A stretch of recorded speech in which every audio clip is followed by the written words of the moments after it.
Hər birinizə salam dostlar. Kanalıma ilk dəfə gəlirsinizsə, mən Gül Zeynalova. Beynəlxalq münasibətlər ixtisasında təhsil alıram və ikinci kursam. Artıq bir ildən uzun bir müddətdir ki, YouTube platforması üzərindən siz gənclərin maariflənməsi üçün bir-birindən fərqli mövzularda, istər təhsil, motivasiya, inkişaf və s. mövzularda videolar paylaşıram. Düzünü desəm, bu video bir neçə dəfə çəkilib, silinib və YouTube'a yüklənməyib. Amma mən yenə də, belə deyim, sıxılmadım. Bugün bu videonu çəkirəm. Hazırda 6-cı gündür. Böyük ehtimalla elə bu gün də montaj edib yükləyərəm.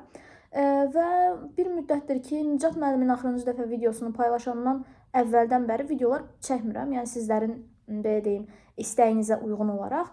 Lakin beynimdə bir neçə video var idi, amma düzünü desəm, nə həvəsim yox idi video çəkməyə, nə də vaxtım yox idi.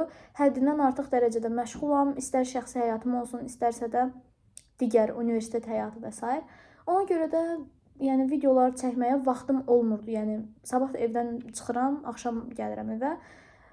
Nəsə bu əlavə mövzu. Bugünkü videomuzun mövzusu isə buraxılış imtahanına 2 ay qalmış 10 maddədə 10 real addımda hazırlaşmaq. Həmçinin onu da deyim ki, bu video 2025-ci ilin son YouTube videosudur. Videonu like edib bəyənməyi unutmayın. Deməli, 2 ay qalmış 10 addımda hazırlaşmaq. Və onu deyim ki, bu məsləhətlər mənim sizlərə tövsiyəmdir, mənim məsləhətimdir, mənim beynimdən çıxan fikirlərdir. Siz istəsəniz təbii ki də öz əlavə fikirlərinizi də kommentdə yaza bilərsiniz. Birincisi başlayırıq. Ən vacib olan şey günlük plan olmadan nəticə gözləmək.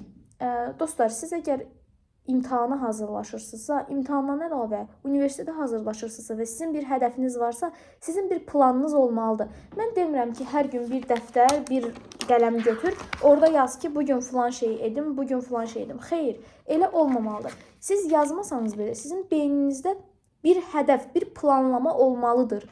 Planınız olmalıdır ki, mən nə üzrə irəliləyirəm. Bugün sizin, tutaq ki, Azərbaycan dili və tarix hazırlığınız var. Sizin bir planınız olmalıdır. Mən hazırda Azərbaycan dilinin testini işləyirəm, sonra tarixin testini. Beyninizdə bunu formalaşdırırsınız. Və siz o sualı özünüzə bir buraxılışa hazırlaşan tələbə özünə mən bugün nə edim, nə etməliyəm, nə oxuyum görəsən, bu sualı verməməlidir. Sizin həddindən artıq dərəcədə testləriniz, sınaqlarınız, dərsləriniz var və siz özünüzə görəsən mən bugün nə edim, bu sualı verməməlisiniz. Çox yersiz bir sualdır. Həqiqətən niyəsini desəniz, niyəsini də bayaq izah etdim ki, çünki vaxtınız yoxdur sizin zaten belə şeylər fikirləşməyə. Və hər gün üçün konkret olaraq bir fənni götürürsünüz, mövzunu götürürsünüz, testini yazırsınız. Ona görə də birinci maddəmiz budur ki, plansız oxumayın.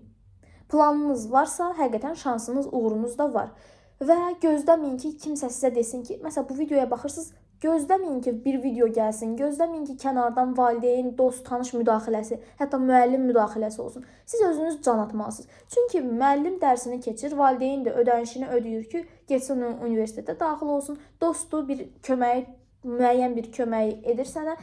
Əsas budur ki, sən gələcəkdə nə olacaqsan və hazırki şərait sənin gələcəyinə necə təsir edir. Mənim özüm belə hazırda etdiyim hər bir şeyi gələcəyimə necə təsir edəcək fokusunla yanaşıram, gözünlə yanaşıram ki, birincisi mən kimdənsə dəstək gözləmirəm və hazırda YouTube çəkməyim, WhatsApp motivasiya kanalımın olmağı, filankəsin olmağı, onun olmağı, onların olmağı, onlar sadəcə mənə kənardan bir motivasiyadır. Mənim mərkəzdə hər zaman özüm durmuşam. Əvvəlki videolardan da məni izləyənlər bilir ki, mərkəzdə özüməm.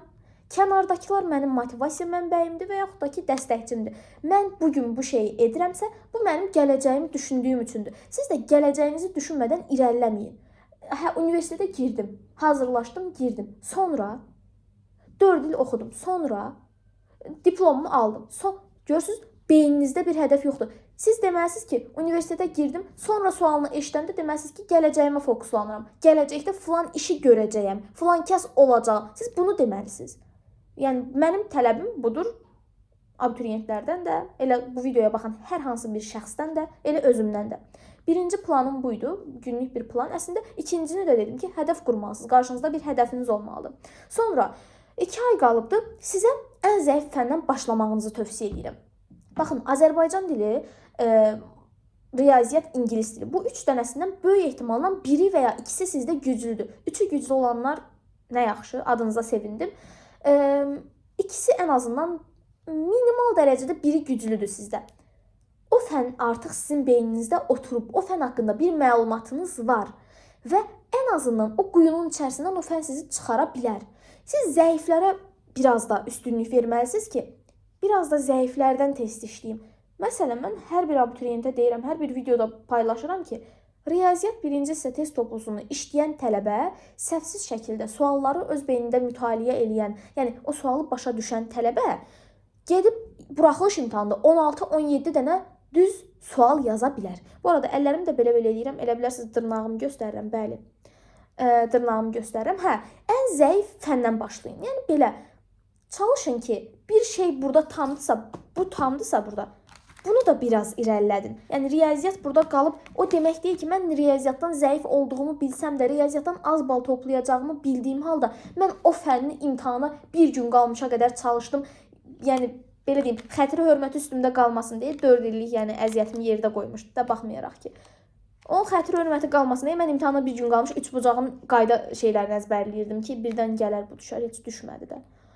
Mövzu budur ki, vicdan əzabı çəkməyəsiniz. Zəif fənnə də vaxt ayırın. Yəni hamının etdiyi bir səhv var ki, imtahanda olar, imtahanda ürəyiniz nə istəyir onu eləyin. Sevdiyi fənni oxuyur, ən çox gücü ora ayırır, zəif fən qalır kənarda. Və ən çox səhv etdiyi fən, belə deyək, günün əvvəlində necə deyirlər, bir tərəfdə qalır. Ən çox səhv etdiyiniz fənni oxuyun, kənara atmayın. Yəni bu 2 ay qalmış müddətdə təkrarlayın və sınaq işləyin. Ha, gəldik 3-cü mövzu. 3-cü plan, 3-cü addım. Mən lap, bəlkə də 4-cü addımdır. Əvvəlki videolardan, lap əvvəldən deyirdim ki, uşaqlar, səhv dəftəriniz olsun. Niyə? Çünki o səhv işlədiyiniz səhvlər sizin bilmədiyiniz tərəfdəndir. 50 dənə test işləyirsiniz, tutaq ki, onun 4 dənəsi sizin bilmədiyiniz testdir. O 50 dənə testin, tutaq ki, 46 dənəsi imtahana düşsə, siz onu yaza biləcəksiniz. Və orada 3-4 dənə sual sizi uçuruma apara bilər. O uçuruma aparacaq sualları, səhvlərini izahlı şəkildə dəftərinizə yazardınız, səhv dəftərinizə. Hazırda səhv dəftəriniz varsa, ya da izləyicilərdən çoxu yazırdı ki, mənim səhv dəftərim var. Bəli, qeyd etdiyim o dəftər var. O dəftəri açın, o testlərin izahına baxın. Zaten uşaqlar, beyniniz elə bir mexanizmdir ki, siz ona 1-2 dəfə baxanda onu əzbərləyirsiniz. Bəs beyin nədən ötürüdür? Yəni, baxanda yadınızda saxlaya bilmirsiniz. 15 dəfə, 50 dəfə oxuyanda yadınızda qalmırsa, beyniniz niyə var? Yəni, bacara bilərsiniz. O səhvlərinizə baxıb, nəticə çıxarıb gələcəkdə yaxşı bir, gələcəkdə yox daha doğrusu, imtahanda yaxşı bir nəticə əldə edə bilərsiniz. Yəni, gələcək imtahanınızda. Digər məsələ, digər addım, keçmiş illərin testləri. Yenə deyirəm, bunları zaten danışmışıq, sadəcə yekunlaşdırmağa çalışıram ki, hazırda vaxtınız var, o qədər böyük bir vaxtınız var. Siz bu vaxt ərzində OTK sualları, MGM sualları, güvən, hədəf, ən çox güvəndiyim nəşrlər bunlardır. Natiq Vahidovun testi, sonra DİM-in çıxardığı 20 test, 20 toplu belə bir kitab idi. Bunları siz işləyərək zaten nəsə bir nəticə əldə edə bilərsiniz. Keçmiş illərin 9-cu sinif, 11-ci sinif buraxılış imtahanının sualları, deməyin ki 9-dur. Bəzən elə şagirdlərim olur ki, mənim Azərbaycan dili, bu arada Azərbaycan dili fənnini üzrə müraciət etmək istəyirsinizsə, ekranda qeyd etdiyim nömrə ilə mənimlə əlaqə saxlaya bilərsiniz. Hazırda, yəni ki, əlaqə saxlayın, sizə Azərbaycan dili dərsləri haqqında ətraflı məlumat verək. Hə, deməli, bəzən elə şagirdlərim olur ki, 9-cu sinif testini işlədirəm, testdən 10 dənə sualdan 4-5 dənə səhvə çıxır. Çıxmamalıdır. O səhv çıxmamalıdır. 9-cu sinifsən, sən 11-ci sinifsən, 9-cu sinif testində niyə səhvin olsun? 9-cu sinifin də o qədər səhv olmamalıdır. Niyə bilirsiniz? Çünki mən o proqramı sıfırdan keçirəm. Uşaqlara sıfırdan öyrədirəm. 9-cu sinifə də eyni şey öyrədirəm. 11-ə də eyni şey öyrədirəm. Nə üçün? O sualda o qədər səhviniz çıxmalıdır. Yəni, onu deməyə çalışıram ki, baxın bu məsələn, burada var. Azərbaycan dili 20 test, 20 variantlı sınaq və 9-cu sinif üçün də, 11-ci sinif üçün də var. Çalışın ki, bunu işləyin, bitirin. Mətnlər olsun, sınaqlar olsun, 10 dənə sınaqdır. Yəni 20 dənə sınaqda siz bunu 2 həftəyə, 2 həftə də çoxdur, 1 həftəyə bitirərsiniz hər birini. Ona görə də əsas budur. Və geridə qalan o illərin sınaqları, suallarıdır. İnandırım sizi, mən blok imtahanına hazırlaşan ili blok imtahanına ikinci şansında OTK suallarından eyni suallar, eynisi, yəni başqa bir deyə bilmərəm, başqa bir dildə necə ifadə edeyim? Eyni sual düşmüşdü. Necə? Niyə? Niyəsi budur ki, Dimin test bankıdır. Gedib oradan işləsəniz imtahanda eyni sualı düşüb yaza bilərsiniz. Hə, bu belə. Sonra digər məsələ, digər addım 4-cü, 5-ci addımdır. Hər gün sınaq işləyin, hər gün test işləyin. Özünüzə suallar verin, qarışıq testlər, qarışıq suallar. Yəni siz əgər hazırlaşan bir tələbəsinizsə, böyük ehtimal sizin əlinizdə bir test vəsaiti var. O test vəsaitindən hər gün işləyin. Hər gün. Bu şəkildə.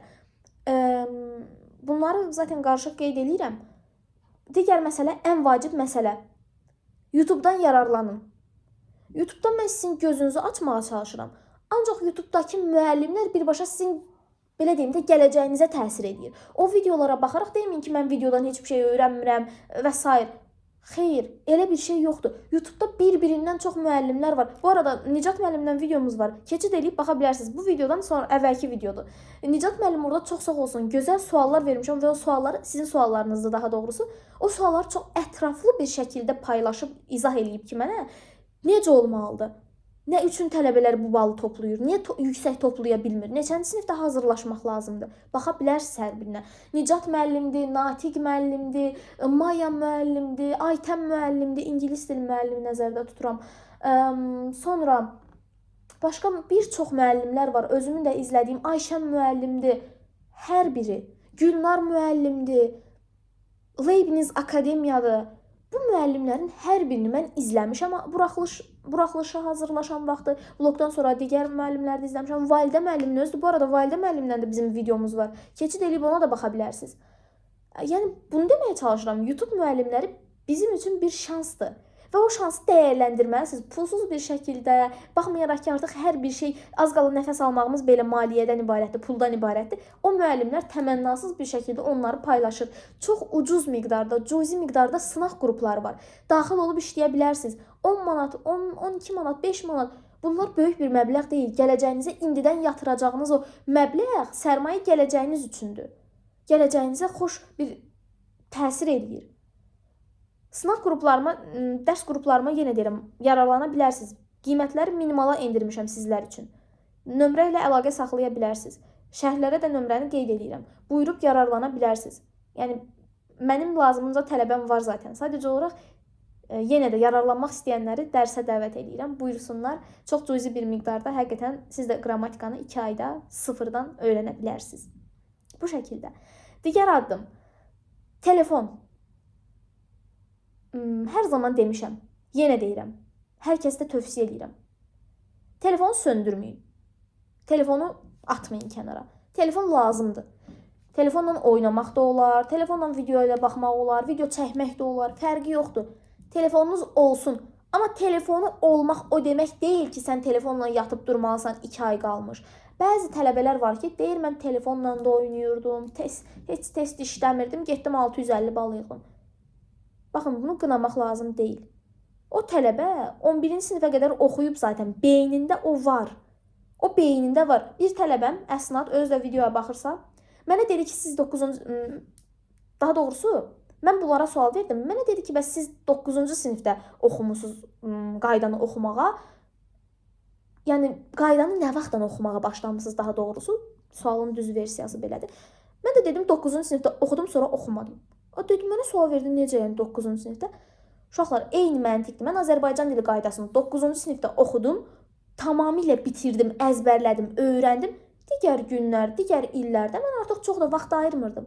Həmin o 650 bal toplayıb oxumadım deyən tələbələr də zaten neçə illər boyu oxuyub və əvvəldən, kökdən oxuyanlar da o bazaları olan şagirdlərdir ki, artıq 11-ci sinifdə çox da oxumur, telefonla da oynayır, ürəyi istəyən eləyir, bütün günü şəhərdə, dostlarından, orada, burada.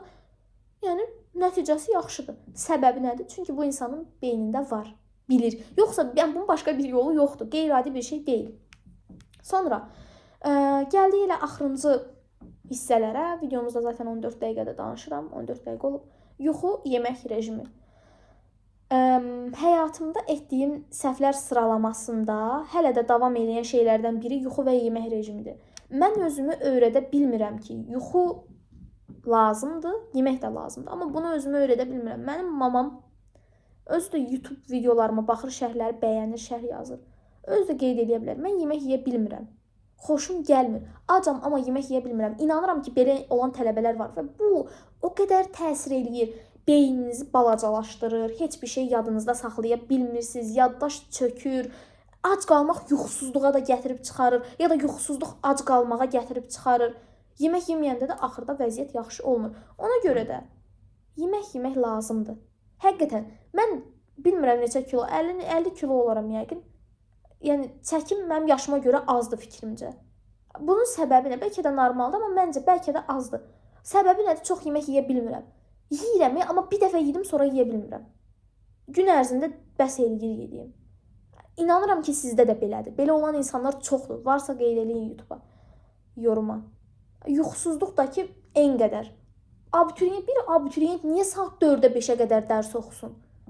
Bəzi tələbələr var, mənim özüm də belə idim. Sabahlar dərs oxuya bilmirdim, nə də vaxtım olmurdu. Boş-boş məktəbləri açırlar, uşaqlar gedir, yalandan oturur, dərs keçən yox, dərs tədris eləyən yox. Uşaq da axırda gedir, bal toplaya bilmir. Abituriyent olaraq gedir hazırlıqlara pul verir, axırda da istədiyi nəticəyə çata bilmir.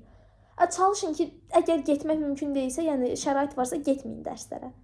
Məktəbə getməyin yalandan. O qədər boşdur. Həyatımın ən boş hissəsi o 11 illik boşluq o məktəb illərində olan illərdir.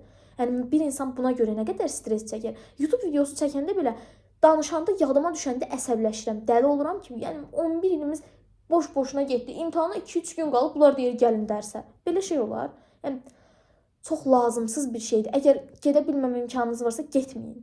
Şiddətlə tövsiyə edirəm. Yox, əgər indi yoruma bəziləriniz yazarsınız ki, nə bilim, niyə belə deyirsən? Dərs keçən müəllim varsa gedin təbii ki, gedin oturun dərsində, dərslə məşğul olun. Bizim müəllimimiz sağ olsun, mətnlər falan işlədirdi. Biz Azərbaycan dili müəllimimiz çox sağ olsun.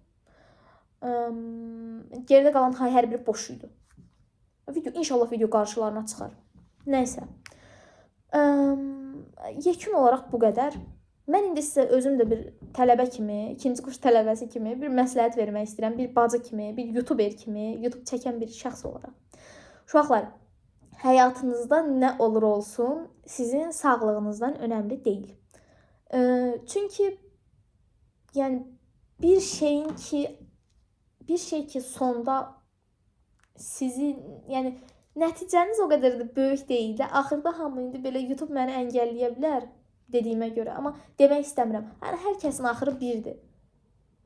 Ona görə də belə çox özünüzü uçurmaq, nə bilim, yuxusuz qalmaq, dərd çəkmək, stres çəkmək, depressiya düşmək, nə bilim, yemək yeməmək, ağlamaq günlərinə. Bunların hər birini özüm eləmişəm. İndi sizə yəni deyirəm ki, belə şey eləməyin.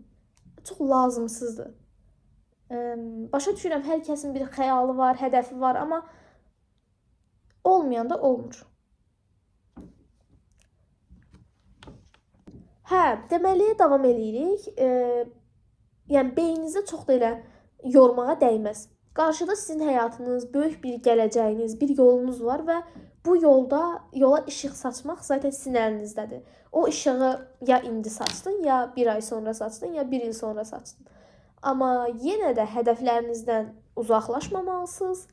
İstədiyiniz nəticə sizin olana qədər vuruşmalısınız, çalışmalısınız. Əlinizdən gələni etməlisiniz. Çünki belə də olmalıdır. Yəni, dərd çəkmək, stres çəkmək olmasın. Sizin 2 ay vaxtınız qalıb. O 2 ay vaxtda stres çəkdiyinizdə gedin dərsinizi oxuyun, daha yaxşı nəticə əldə edin. Bu qədər. Elə ekstra bir şey demirəm artıq. Və 2025-ci ilin son videosudur bu arada. Bəlkə bir dənə video çəkdim. Amma inanmıram çəkəm. Short videoları çox paylaşıram. Daxil olub YouTube'da yorum falan yaza bilərsiniz, sevinərəm. Şərhə də qeyd eləyirəm motivasiya kanalının linkini, orada daxil ola bilərsiniz. Aktiv oluram orada. Bu qədər, ekstra bir şey demirəm. Təşəkkür edirəm məni izlədiyiniz üçün. Bu ildə məni tək qoymadığınız üçün, danışa bilmədim. Tək qoymadığınız üçün. Bu arada imtahanlarım başlayıb. Mən başlayıram imtahana hazırlaşmağa. Artıq imtahan vaxtımdır. Video 20 dəqiqə olsun, 15 saniyə də danışım. Təşəkkür edirəm dəstəyiniz üçün. Son 4-5 ayda YouTube kanalım həddindən artıq böyüdü. Maşallah, maşallah, göz dəyməsin. 6500 abunəyə yaxınlaşırıq. 10K hədəfim idi, amma alınmadı. 2026 hədəfim 15K-dır. Sizin sayənizdə bunu bacaracağımıza inanıram. Təşəkkür edirəm. Like atıb abunə olmağı unutmayın. Sevilirsiniz. Gələn il görüşənədək.